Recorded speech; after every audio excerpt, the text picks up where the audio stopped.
what's up? This is Udulena from Udulena Digital. Welcome to my channel. Every Sunday, or aiming every Sunday, I post a new video here about some of my favorite books and courses. Today I'm talking again for another week a part of this fantastic book called Economic Facts and Fallacies by American writer Thomas Sowell. Today's topic is quite difficult, so hear me out. It's going to be a bit of a difficult one. It's going to be something that you probably don't agree with fully, or something that is not the most popular opinion, but hear me out, be open-minded and follow this video. The topic today is the racial fallacies. In the whole book, Thomas Sowell kind of explains how we tend to believe statistics and how many times fallacies can go into our way of understanding problems, as well as emotions, as well as facts being twisted and presented in a certain way.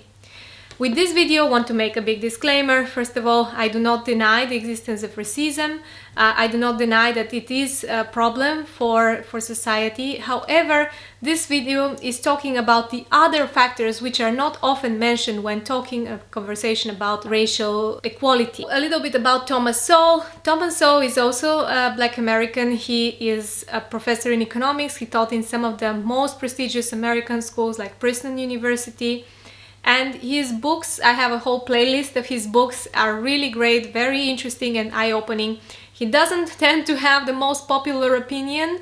However, I to a big extent agree with his opinions because they are constructed on data, on information, and they are very well researched. First of all, he starts questioning us on why do we believe that with groups that have different history, different culture, different demographics, and grew up maybe in different geography, why do we believe that for some reason they will all have the same outcomes in society?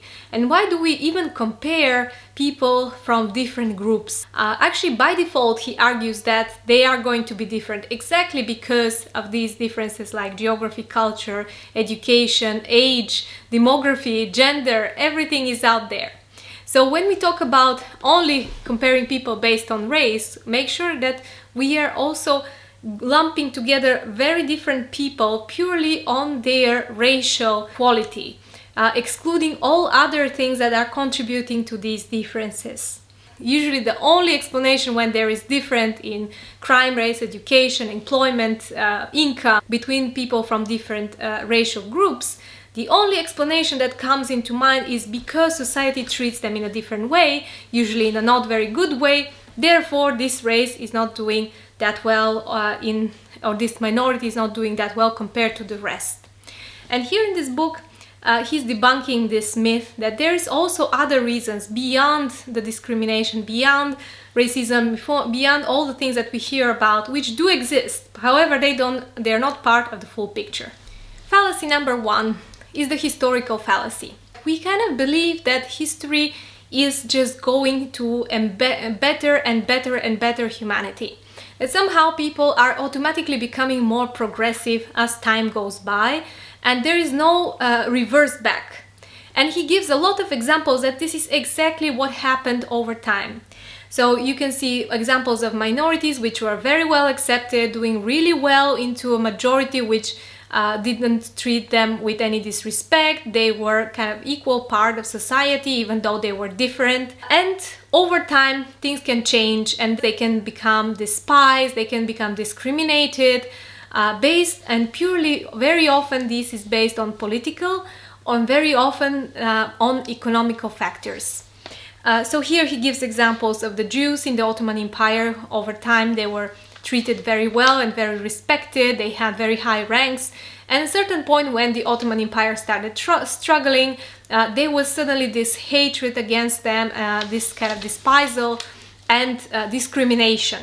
Same as the blacks who lived in the northern cities. So there were a lot of black people in America who were living in the north, and not so many as there were in the south, but to big extent until there was a big influx of southerners from the south states. These black people lived in a very integrated society with much less discrimination, much less prejudice against them. They could live in the same neighborhoods with white people. So it was a very different attitude of humanity. And this again reversed completely as more and more black people from the south with a very different culture, very different style and in many ways, and we'll explain how, started coming into big numbers in northern cities. Another important fallacy when it comes to the history of Blacks, Americans specifically, is the fact that up to the 1960s everything was terrible, and once the 1960s came and the civil rights movement, who put some significant improvements when it comes to policies and laws to enable equality between races, things started improving automatically. However, statistics shows the opposite trends.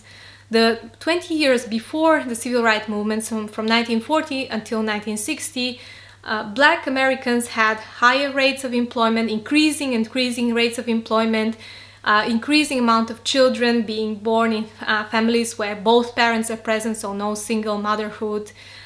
There were more employment, higher incomes, people being less incarcerated, less crime, less poverty, less violence. So all these trends were kind of going on a positive way until the 1960s. And suddenly, after the death of Martin Luther King, which provoked a lot of riots, a lot of city problems, these trends started reversing so strongly that up to the 1990s, suddenly there was these significant gaps in income, significant gaps in violence, in imprisonment, in families without one parent. All these negative trends kind of accelerating over these years. So here what we are trying to say is that history is not linear.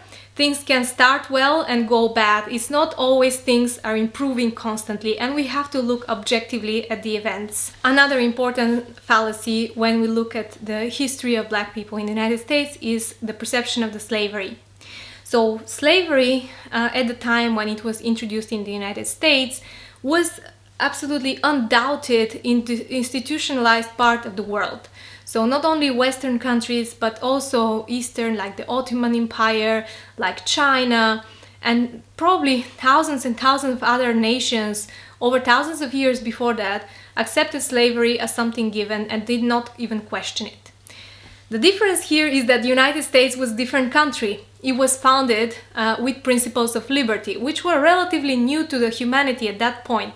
The ideas of liberty, the ideas of the freedom of the individual are not something that humanity kind of existed with for a very long time.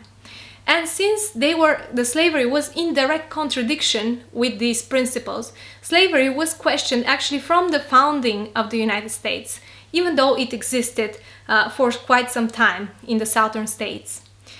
And here comes the question. So slavery did not start with racism, but racism became invented to defend slavery as a result of slavery. As the southern states realized that, southern slave owners realized that there is not really a reason and they can justify the ownership of human beings, since they live in a country that's kind of founded on principles of individual liberty, that every human being has the right of freedom.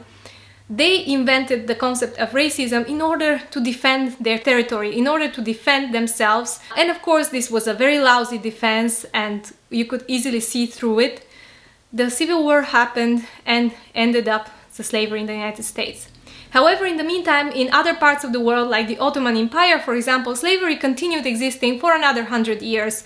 The last slave markets in the Ottoman Empire existed until the beginning of the 20th century. Another important part is the consequences of slavery. Very often in American culture, a lot of negative consequences that we see nowadays within Black groups in the United States, like for example, a lot of single motherhood in Black communities, is attributed to the slavery past, because in the past slaves were not allowed to marry. That was about 200 years ago, but now this is the result nowadays. However, when we look at statistics, and Thomas Sowell does always look into the statistics and into the data from the past, we can see that marriage rights over in the beginning of 20th century amongst Black people were slightly higher than marriage rates in white families. And there were slightly bit more Black children raised with two parents than white children. However, in the 1990s, this trend has gone negatively to the level where almost only 1/3 of Black children were living in a family where both parents were present. So we cannot contribute this to the slavery, since we see that people who lived in generation much closer to the time of the slavery were having completely different behavior than what is happening today. Then comes the fallacy of culture. In order to understand a lot of things about the culture that we now call, let's say, the typical ghetto culture in the United States, we have to go back into time. And here I can recommend you to read the other book of Thomas Sowell, which I reviewed, called Black Rednecks and White Liberals. You can check my reviews here. And this exactly explains the culture of the South. In general, 90% of black people were living in the southern states. And the South has slightly different population of settlers before the beginning of slavery, before everything, the white settlers from England who came in there. And many of these settlers actually came from a particular part of England called the Borders. They were these borders, the border between Scotland and England, kind of like no one's land, where a very specific culture has developed. And these people had very negative kind of trends of behavior, which were exhibited and very well recorded in history. So some of these trends were tendency towards violence, towards arguments, towards extreme pride, extreme negligence towards children, promiscuity, disdain for education and productivity. And a lot of these are very well documented in the culture of the South. So now, of course, we don't want to say that every Southerner was like this. However, we cannot discredit that this kind of culture of the borderers, which were also called the rednecks or the crackers, significantly influenced the South and the culture of the South. And since 90% of black people lived there, they were also significantly influenced by this culture.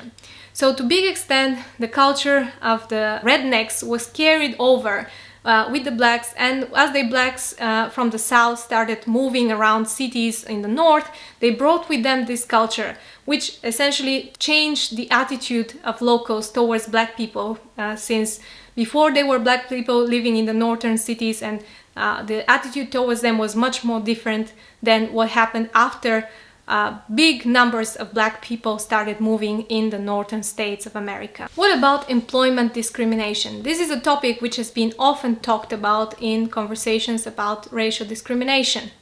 So here Thomas Sowell argues the rules of the free market, and we have to admit that Thomas Sowell is a big defender of the free market, so he's a little bit biased here, but hear me out. What if someone owns the biggest golf course and he is a terrible racist? One day, Tiger Woods comes to him and asks if he can play his final game with huge audience, broadcast on all television on his golf course. Is this person going to say no? And here the argument of Thomas Sowell is that there is something called cost of discrimination. And if the cost of discrimination is too high for a business to discriminate, they will disregard this part. For example, in South Africa, during the laws of apartheid, which were extremely discriminatory, companies would often break these laws and risk fines and problems because the cost of discrimination was too expensive for them. For example, they were forced not to hire black people, but it was impossible for them to carry over their work without hiring them. So they would often break the rules, the discriminatory rules, and this had nothing to do with their attitude of negative or positive towards the race, but purely based on economic rules, as the cost of discrimination was higher than the cost of not discriminating. And here a study that Thomas Sowell is using from 1989 is following a group of young people from different races which have the same schooling, the same age and the same IQ. And the study found out that they had pretty much the same income within a few $100s difference, which is absolutely incredible. And here there is a big important part. So they not only follow people who have the same schooling, but also the same IQ and the same skills. Because there is a difference between school and level of education. There are a lot of people who have bachelor, but there's a lot of different bachelor qualities, different schools, and even though they have spent the same time in school, they spend it in different schools with different criteria and different skill set that they've developed. So when you compare people with the same education, always have in mind that education as timing and as a degree is not equal by quality. So when comparing again by race, we have to also understand that a lot of Black people in the past were educated in the South, and the South was not famous for its good schools, especially for Black people. So even though they had the same level of education as the young people from other countries or other races, they would actually have lower skill even though they spent the same time in school. And the reason for it was because of the quality of teaching, the time they spent at school, the quality and the criteria. And of course, this showed into exams, into a lot of IQ tests, even up to the First World War. Black soldiers from the North and Black soldiers from the South have huge gaps in IQ tests when it comes, and this comes and can be traced back to the quality of education in different parts of the United States.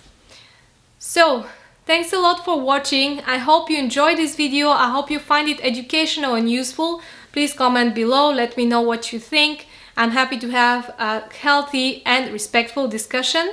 If for some reason you don't agree with this video, that's absolutely fine.